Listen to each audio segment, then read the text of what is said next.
আসসালামু আলাইকুম, আমি প্যারামাউন্ট এগ্রো থেকে মোহাম্মদ নয়ন ইসলাম আবারও আপনাদের সামনে চলে এসেছি। এতদিন তো আমাদের গ্রিন হাউসের চেরি টমেটো, বাড়ি টমেটো, তারপরে নানান ফল দেখিয়েছি, মেলন দেখিয়েছি। সো আজকে আমি আপনাদেরকে দেখাবো যে আমাদের গ্রিন হাউসের signature product, not only green house, আমাদের এন্টায়ার গ্রিন হাউসের প্রোডাক্টের ভিতরে যেটা সবচেয়ে বেশি সেল হয় এবং আমাদের সিগনেচার আইটেম যেটা ডিমান্ড আমরা কখনোই মনে করেন টাচ করতে পারি না, মানে আমাদের এত ডিমান্ড থাকে আমরা আসলে ওইভাবে প্রোডাকশন করতে পারি না, এটা হচ্ছে হাইড্রোপনিক কিউকাম্বার।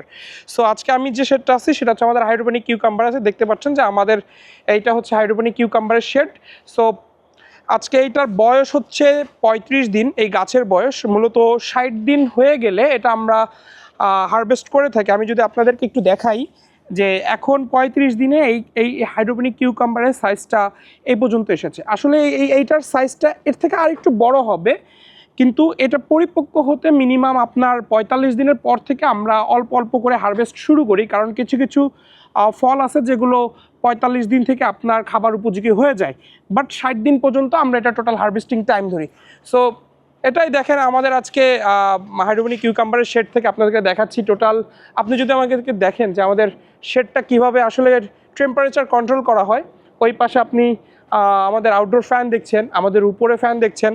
আমি যদি একটু বলি, তুমি একটু ফ্যানটা চালিয়ে দাও, হ্যাঁ, আমি আমার দর্শককে একটু দেখাই। সো যে আমাদের এন্টায়ার এই 5টা রোতে আমরা এইবার জাস্ট মানে এই শেডের জন্য 5টা রোতে আমরা কিউকাম্বার লাগিয়েছি, এবং আমরা এটার সাপ্লাই চেন মেনটেন করার জন্য পাশের সেটে আপনাকে যদি দেখেন যে পাশের ওই ব্লকটাতে আমরা ছোট ছোট লাগানো আছে, যেগুলো হচ্ছে যাতে আমরা টাইম চেনটা এবং সাপ্লাই চেনটা মেনটেন করতে পারি। সো প্যারিস দেখেন যে আমাদের উপরের পাখাগুলো মোটরগুলো চালু হয়ে গিয়েছে। এগুলো থেকে আমরা একটা আমাদের যে এখন যে তাপটা, সেই তাপটা বিভিন্নভাবে কন্ট্রোল করা হয়, এবং আমাদের ভিতরে যে একটা আপনার গরম বাতাসটা আছে যেটা জমে যায়, সেটা হচ্ছে ওইটার মারফত আমরা দেখতে পাচ্ছেন যে বাতাসটা বের হয়ে যাবে।